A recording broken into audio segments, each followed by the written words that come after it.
Hello, everyone, and welcome to Season 5 of the Mo Money Podcast. I'm your host, Jessica Boreas. Thank you so much for joining me for another season of the show. Now, the Mo Money Podcast actually just celebrated its 2-year anniversary back in June, which I still can't believe. So this is sort of like the new year for the show. And you know what I like to do when it's a new year?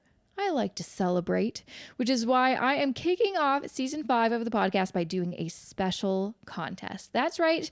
I'm going to be giving away some Amazon gift cards to celebrate you for listening to my podcast and being such an awesome, loyal listener. All you have to do is leave me an iTunes review. That should really take you like less than 2 minutes to do. Then visit the show notes for this episode for details on how to prove to me that you actually did it, and will then be automatically entered in to win. Now, to find the show notes, easy peasy, jessicamorehouse.com/115, because this is episode 115 of the show. So again, all you have to do is leave me a review on iTunes, then go to the show notes, jessicamorehouse.com/115 to find out how to enter the contest. Okay, so let's kind of talk more about this season of this show. This season is actually a bit different than my other seasons, honestly. I never really do themes for seasons, but after recording a bunch of interviews for the season over the summer, I realized that there was definitely a theme going on. And the theme was earning more, finding new ways to make more money, getting a side hustle, even jumping into entrepreneurship. Now, I love talking to guests about saving, paying off debt, budgeting, and investing. I think those are very important, and I'm not going to leave those behind. But I think it's really important to also focus on that other part of personal finance, which is earning. Sometimes there's just no more room to cut back in your budget. And when that happens, it means you need to earn more money in order to live the life that you want, to achieve your financial goals. And that was definitely what inspired my next guest to go from post-grad trying to pay off her student loan to a laptop entrepreneur who now brings in, and I am not kidding you when I say this number, over $100,000 per month. Yeah, doesn't sound real, which is why I needed to interview her to find out what was going on and how the heck is she able to do this. So I am talking to Michelle Schroeder-Gardner, the blogger behind Making Sense of Sense, for this first episode in season 5 of this show. She is literally living most of our dreams right now by being her own boss, traveling to amazing destinations year-round, and proving that if you want to earn more money, well, if there's a will, there is a way. But before I get to that interview, I want to talk about this episode's sponsor. Support for this episode comes from the Simply Cash Preferred Card from American Express, ranked the top cashback card from Rewards Canada. Card members earn 5% cash back on purchases for the first 6 months up to $300 and 2% on all purchases once the welcome rate ends. Visit amex.ca/compare-simply-cash to learn more. Once again, amex.ca/compare-simply-cash. Thanks, Michelle, for joining me on the Mo Money Podcast. Thank you so much for having me. You're so welcome. I appreciate it because I always know you're on the road. And are you still RVing around the country? Yep, still RVing. Just last month marked 2 years of RVing. Oh my gosh. Yeah. That's crazy. That's amazing. And do you love it? I'm assuming yes.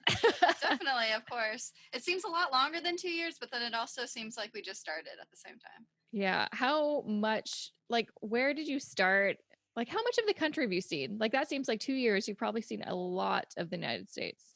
We've seen a lot, but we've mainly stayed on the West Coast so far. So anything west of Colorado and over, pretty much, we've seen really well. So one day we plan on doing the East, and we've done a little bit, but not enough. And how do you, I'm curious, how do you make your plans on where to go? We follow the weather. So we like to follow 70 to 80 degree weather, or if we have something to do, like right now we're in Vegas because Wes has a bachelor party and I have a bachelorette party here in the next month. So we're here. So if we have something to do, we'll go there in the RV if we can. But for the most part, we follow the weather. Oh, okay, that's interesting. That's interesting. So, before you were able to kind of have an online business and live in an RV and go wherever the heck you want, you were a person who had like $38,000 in student loans that you needed to pay off. So, I want to kind of take it back to where you were before you got to where you were even before you started your big blog, Making Sense of Sense. You let's kind of go back. What did you study in school and how did that kind of affect you in terms of student loans? So in college, my undergraduate degrees, I was a double major. They were business management and business administration. And then I took a 6 to 8 month break to find a full time job, or well, to find a job that used my career or my major. Mhm. And after that, I went back for my finance MBA, and I started my blog while I was going back for my finance MBA. And here I am now, making sense of sense full time. Don't use my Yeah. degrees. Well, did you find like the finance MBA sort of came into Yeah, play? I mean, it definitely all helped. I used to be a financial analyst and I dealt a lot with like the corporate side when it came to like mergers and acquisitions and valuing businesses. So I learned a lot about businesses and how to properly run one. And Mhm. that definitely was helpful. But there's definitely no major college major of blogging. So a lot of No. it was learn as I go. So. Exactly. So you started it when you were in school, which sounds busy enough because I'm sure a finance MBA doesn't sound like a walk in the park by any means. But so you graduated and then you were stuck with a bunch of student debt, like most people who go to school or go back to school. What was your kind of thinking like, oh, I need to tackle this right away? Did you have a strategy? Because I mean, you already kind of knew a lot about finance, so maybe you had more tools than most people, or what was your kind of thinking? So when I graduated with my finance MBA, about like 4 6 months later, I received my first student loan bill. Hmm. I can't remember exactly how much it was for. It was between 500 to 1,000, whatever it was. It Yeah. was way too much, and just the thought of having to pay that amount of money every single month, even though I made okay money as a financial analyst, 500 to $1,000 a month. That's a ton of money. Yeah. So I realized I didn't want to have to pay that for the next decade or even 15 years. So I decided I'm going to pay this off as quickly as I can, put as much money as I can towards it each month. And that's exactly what I did. I was able to pay off around $38,000 in debt in less than, well, in 7 months. In 7 months. Yep. That's incredible. How were you able to do that? I'm assuming that you really had to kind of change your lifestyle a bit to make that work, to make, I guess, debt repayment kind of your main priority. And did you always have the goal of 7 months, or did it just turn out that way? The goal is actually 6 months, I Oh. think. And so it was just really quick. I just wanted to pay it Yeah. off as quickly as I could. 6 months sounded crazy at the time, but it got easier and easier. And I liked the 6 to 7 month time frame because it seemed more doable. Like paying off debt for 5 years or whatever seems very tiring. In 6 months, I just kept thinking, oh, well, I'm only 5 months away. I'm only 4 months away. So it was very refreshing and motivating to do it in a short period of time. Mhm. Did you find it really, like, restricting? Like, was it really hard to kind of aggressively pay down your debt like that? It wasn't too bad since, well, when I went to school for my undergraduate degrees and my graduate degree, I was also working full time throughout all of it Mhm. and volunteering, and I was in school clubs and stuff. So I was always busy around 100 hours a week, no matter what. Wow. So once I finally graduated, I just used pretty much all that time towards making extra money, finding ways to save money, and so on and so on. So I was busy, but in a different way. So it Mhm. was all worth it, though, definitely. It was Mhm. tiring, but worth it. Yeah, absolutely. So, yeah, you mentioned, yeah, I think a lot of people are wondering how on earth can someone pay off that amount of debt in such a short amount of time? And was part of your strategy, well, you also worked, but you were also trying to make extra money. And I guess that is kind of like the missing ingredient. Yeah. So the very first thing I always tell people to do when they want to pay off their debt is one, to take all your student loan debt like balances and Mhm. add them all up. Know the exact penny that you owe. A lot of people think, oh, I think I owe like 35,000, and then when they finally add it all up, sometimes it's double or even triple that. So once you know exactly how much you owe, I feel like it's a lot more realistic, and you can make more of a better game plan to pay it off. So Mhm. that's the first thing I did. I added everything up. The second thing I did was that I found ways to save money to cut my budget. And then the third thing was, which was the biggest thing, was I found ways to make extra money. And that included, I worked on Making Sense of Sense on the side. I was a staff writer for other blogs and websites. I sold items around my home on Craigslist, eBay, everything else. And I took surveys, I mystery shopped, I pretty much did anything you could think of. And I was just throwing all of that extra money towards my student loans so that I Hmm. wouldn't miss the money each month. And yeah, so it wasn't as bad to pay it off because it was only 7 months, and Hmm. I devoted pretty much every moment of those seven Yeah. months towards paying off my debt. Absolutely. And I think, yeah, you're very resourceful. So after, I guess, getting accustomed to, paying off debt, then you're debt free, but you also have all of these side hustles. What kind of changed in your life? What are you going to do with all that extra money? I think that's a lot of people get lost with that. They don't know. And that's sometimes how they get more into more debt because they're just not sure what to do with savings. So what we did afterwards and what we still do is that we just pretty much just save it. We invest it as soon as we can. We always monitor our cash flow, our spending, our expenses and stuff like that. And we've always been pretty good about being realistic and saving as much money as we can. Thinking Mhm. about the end goal, like retiring early or going on some kind of vacation, is really helpful. Mhm, mhm, absolutely. So you mentioned that so I'm assuming it's you and your husband. Mhm. Did you really work together in terms of, yeah, kind of looking into your financial goals together? Was that a really important kind of aspect of you getting out of debt, staying out of debt, and continuing to save, and then eventually kind of going off and starting your own business? Yeah, being on the same page is definitely very helpful. I always tell people like um, everyone should be on the same page when in a family when it comes to the financial situation.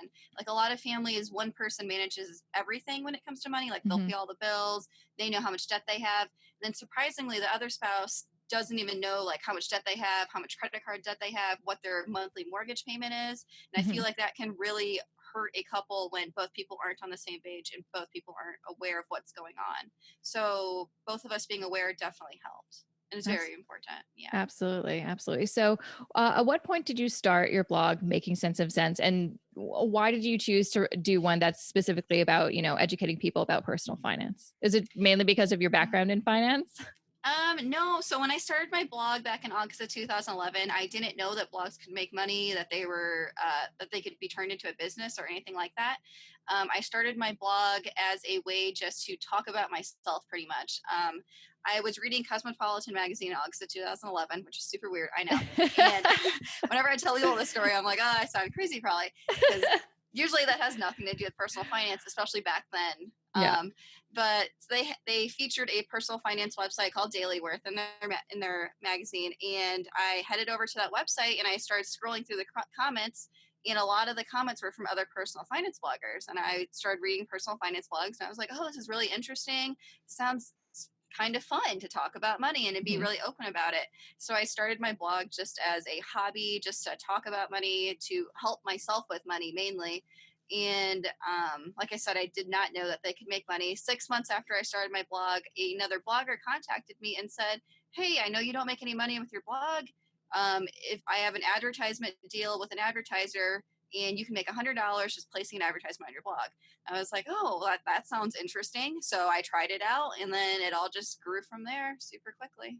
Wow. Yeah, that's pretty cool. And again, another way to kind of make extra money. Did you have the idea that it would just kind of remain a side hustle and then you continue with your job? Or did things like at what point did they kind of shift and you're like, huh, maybe I could actually completely change my career and do this as my business? When I first started making that first $100 for my blog, um, I was super shocked that I could make anything. And then I want to say like a couple months after that, I still kind of thought like, oh, it'll just be like a part-time thing, like it'll never become a full-time earnings. And I was publishing monthly income reports at that time. And at that time, in every single monthly income report, I was like, I need to find something to make more money. Like, this isn't enough. I need to get a real side job Mm, or a real part time job. And if you read my income reports, they're really funny because I never once think I could turn that into a part time job or even a full time job.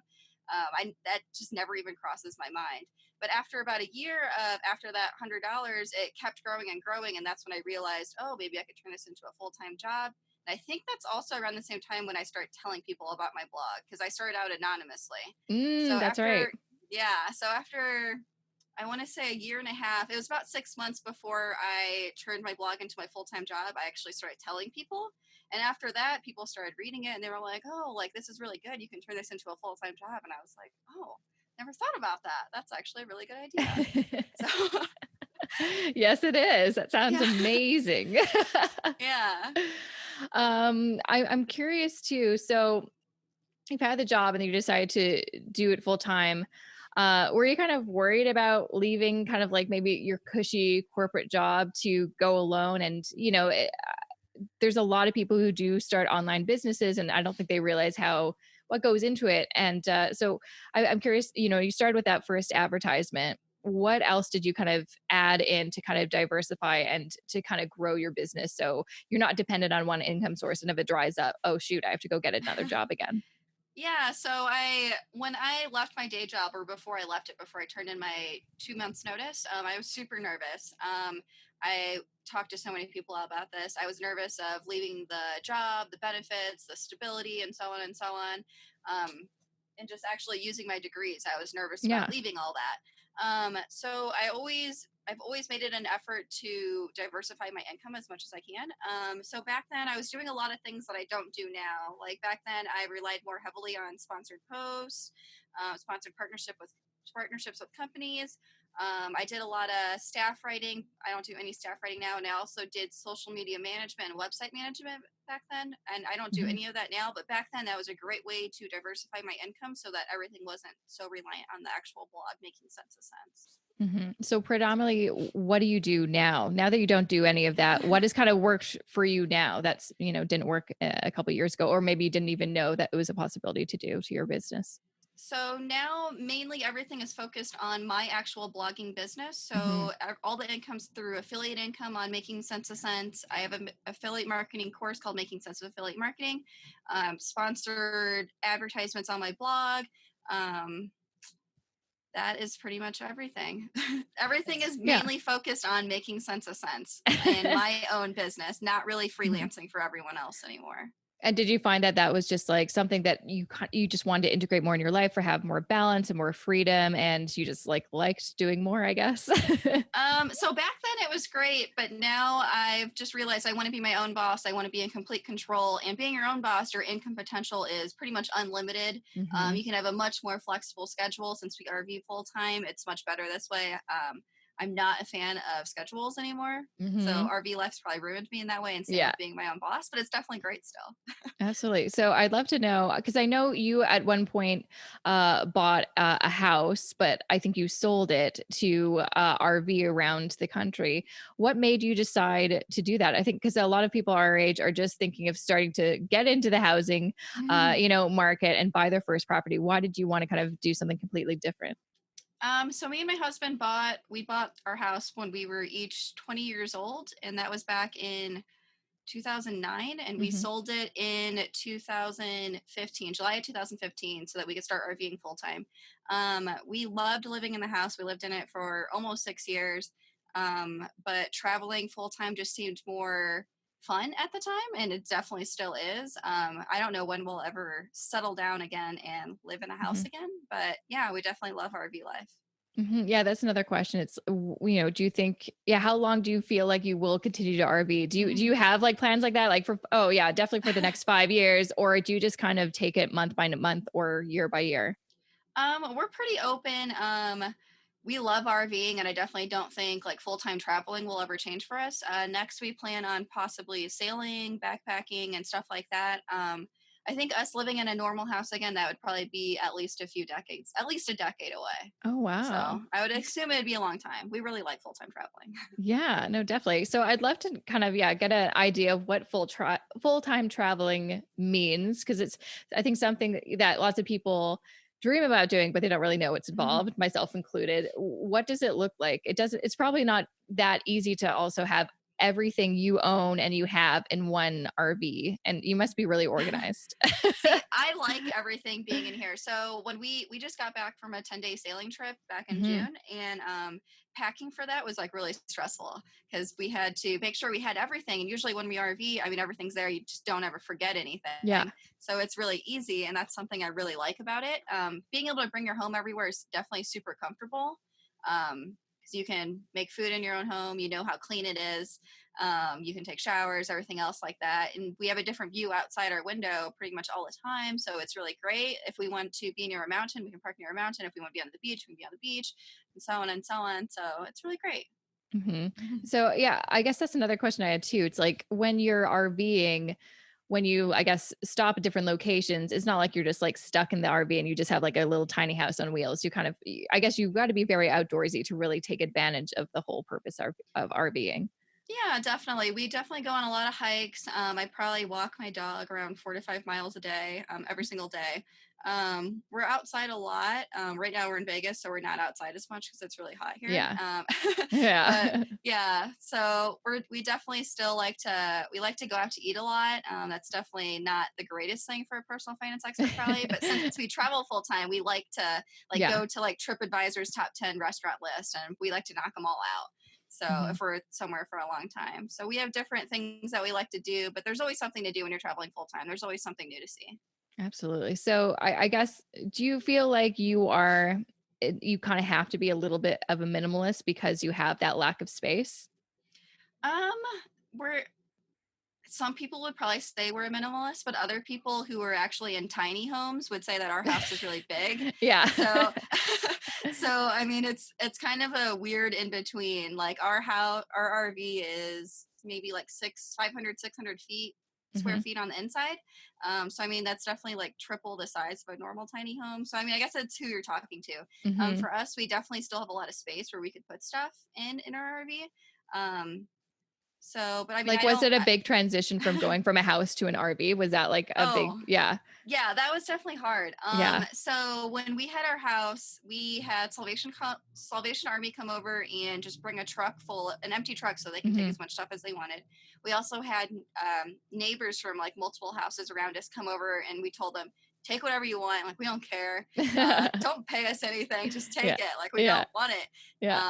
So we had that happen, and yeah, we donated so much stuff, and that was a little hard. And I want to say, I think it was the first 6 months we had a storage unit. hmm So some of our stuff had to be air conditioned. So we just had to buy one big air conditioned unit because we didn't want our stuff just scattered everywhere. Yeah.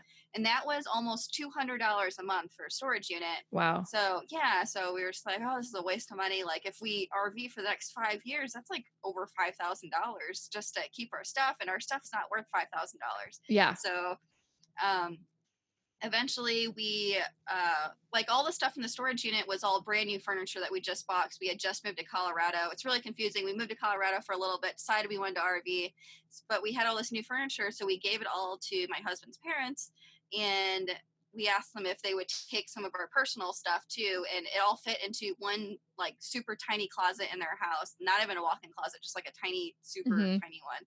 And so all of our stuff that we care about, like Yeah. photo albums and stuff, are over there. Don't have a storage unit anymore, and we have tons of space in here. And while it was hard in the beginning, it was definitely worth it. hmm And I'm much more mindful of what I buy, but I'm also super less wasteful, and I feel like it's a lot better this Absolutely. Yeah, I guess that brings me to another question. What way. made you decide to do RVing full time? Like, at what point where you're like, we want to do this? So my husband always wanted to RV. He would show me like little tiny RVs for like $1,000 on Craigslist or even less. Yeah. And I was like, oh, that's never gonna happen. Stop showing me those. And one day we went to an RV dealership in our town, and I actually stepped in my very first RV, and that was actually the RV that we bought. So Oh. yeah, so we bought that RV, and it was just a way to go back home because we had just moved to Colorado, and for weekend trips in Colorado. So after we bought it, after like a month, we had actually not gone home in that whole month, like since Yeah. day one of buying it. So we were like, okay, well, having a home is obviously a waste. So after our lease ended, like 6 months after that, we only spent like 3 days in the house in like the last 6 months, and my sister was house sitting it for hmm us the whole time. And we decided just to get rid of the house, start RVing full time for real, get rid of all our stuff, and yeah, it's been really great. Yeah, that sounds awesome.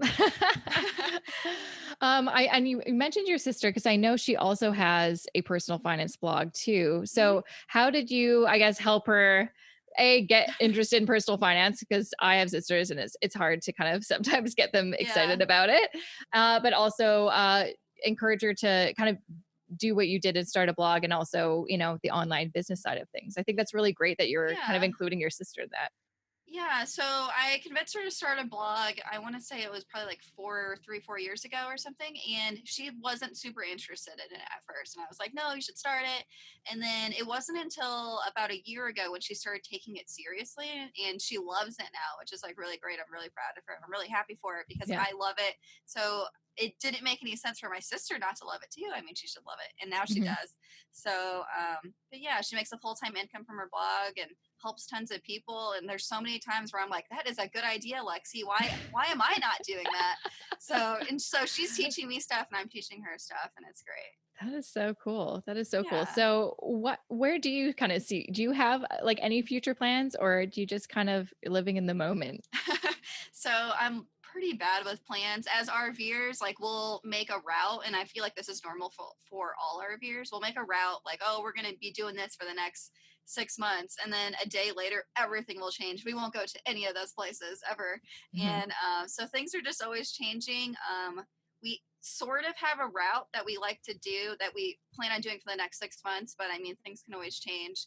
Um, Eventually we plan on sailing full time, but Mm. that's things always change, so we'll That's see. gotta be a little bit trickier. Like, do you know how to like, I guess you have to learn how to sail. I don't know how to Um, sail. yeah, my husband does. It's Oh, definitely okay. something, yeah, I would still have to learn. When we went on that 10-day sailing trip, it was all of us sailing, so Mhm. it was a lot of fun, and it kind of we went on the trip so that we could see if it was something we wanted to do, and because I had never been on a sailboat, but we always had plans to sail eventually, so we wanted to see if I'd get sick or not, and I Oh, didn't. that's So good. That's good. yeah. Would the kind of eventual plan be to kind of sail around the world so you can see everything? Um, yeah, probably not sail around it, but probably about it. Yeah, Like, yeah, yeah. The yeah, world's big. yeah. We'll go to as many places as we can. That is amazing. So, just before I let you go, I would absolutely love to know just some of the kind of, I actually really do love your spending reports, because you're very transparent about exactly what's going on, which I think is really important, especially when there are lots of other bloggers who do make an income from their blog. And you're like, but how do you do it? I don't understand. So I really appreciate that. But I would love to know, like, lots of people come to your blog and they kind of like, ooh, I would love to be able to do exactly what Michelle is doing and RV around the world. How do I get started? I'm assuming like the first thing is to like create a blog, but lots of people have blogs. What do you feel like you really learned or doing really well that kind of sets you aside from all these other blogs that exist? So when it comes to blogging, I would definitely say it's I'm just myself. So Hmm. a lot of people will say, "Oh, I like reading your personal finance posts. They're not like everyone else's. They're more personable. You include like your mistakes, other details, and stuff like that. It's just not generic finance blog post." Hmm. And another thing is that I also talk about pretty much everything on my blog. Like people will say, "Well, can I only talk about money? Does it have to be strictly about budgets 24/7 or Yeah. something like that?" But on my blog, I talk about money, investing, saving, travel, reaching your dream life, building confidence, traveling full time. I talk about pretty much everything, and I always tie it back to money because money can tie into everything. So I feel Hmm. like I can reach a lot more people, and I can make it a lot more interesting, and I can show people things that they might not have thought of before, like traveling full time and stuff like that. Yeah. So Absolutely. So yeah, yeah, it's about kind of, yeah, hitting a lot of people. And it's true. It's like you do talk a lot about a lot of different things, but they all kind of come back to the one thing, which is money. And it's important to talk about yeah. it, know about it. And, you'd be surprised what your life could turn into if you really kind of take control of it, which is obviously your proof of that. I'm sure you never expected to live the life that you're living now. No, definitely not. It's funny. Just actually this week I guess marks 6 years since I started making sense of sense, Wow. and when I think back about it, I'm like 6 years ago, man, I never thought this is what would be happening in I my life know right a now. lot can happen in 6 years, apparently. Yeah, exactly. It's crazy. I know. Well, thank you, Michelle, for taking the time to chat with me for this episode. It was a pleasure chatting with you. And before I let you go, where can people find more information about you, and also maybe that course that you mentioned? Yeah, you can find me at makingsenseofsense.com. That's my personal finance blog. For my affiliate marketing course, that's makingsenseofaffiliatemarketing.com. You can find me on Pinterest, Instagram, Facebook, pretty much everywhere you can think of. I'm probably there. My Yeah. Instagram is all travel photos. So I if you love want your to Instagram. It's yeah, just like makes me like, oh my gosh, I want to go traveling right now. yeah. So if you want to see travel stuff, that's where you'd find that. Awesome. Awesome. Well, thanks again for joining me and happy Yeah, travels. yeah. Thank you so much for having me. And that was episode 115 of the Mo Money Podcast. Thank you so much for listening. Make sure to learn more about Michelle at her website, makingsenseofsense.com. She also has a free Facebook group that has thousands of people in it, but I'm part of it and it's really, really fun. So make sure to check that out. It's called Making Sense of Sense Community. And she also has a free How to Start a Blog email course that you can check out on her website. Again, makingsenseofsense.com is where you can find all that juicy stuff. And also a big thank you to this episode's podcast sponsor, Amex. Support for this episode comes directly from the Simply Cash Preferred card from American Express. It is ranked the top cashback card from Rewards Canada, and card members earn 5% cash back on purchases for the first 6 months up to $300, and then you earn 2% on all purchases once the welcome rate ends. Not a bad deal, guys. So visit amex.ca/compare-simply-cash to learn more. Again, you can check them out at amex.ca/compare-simply-cash. Now, before I let you go, I want to remind you of my contest that I'm currently running to celebrate season 5 of the Mo Money Podcast. Super simple. All you have to do is leave me an iTunes review. Obviously, I would prefer it to be a nice review and not a hate review. I don't really like those. So please send me some nice words in the form of an iTunes review, and then visit the show notes for this episode, jessicamorehouse.com/115, to see all the instructions on how to enter yourself for the contest. You are not entered into the contest if you just leave me a review. I need to have your email so I can, email you if you win. I need to figure out how to contact you. So make sure to go to jessicamorehouse.com/115 for all of those details. You will not want to miss it if you want to win a free Amazon gift card. All right, guys, that is it for me, but good news for you. I am not just doing one episode per week for this season. I'm doing two. I am doing 2 episodes every single week for the entire season 5 of the show. That means you can expect new episodes every Wednesday and Thursday. So make sure to subscribe if you're not already. But I guess I will see you back here tomorrow for another special episode of the Mo Money Podcast. Thank you so much. I'll check you back here tomorrow.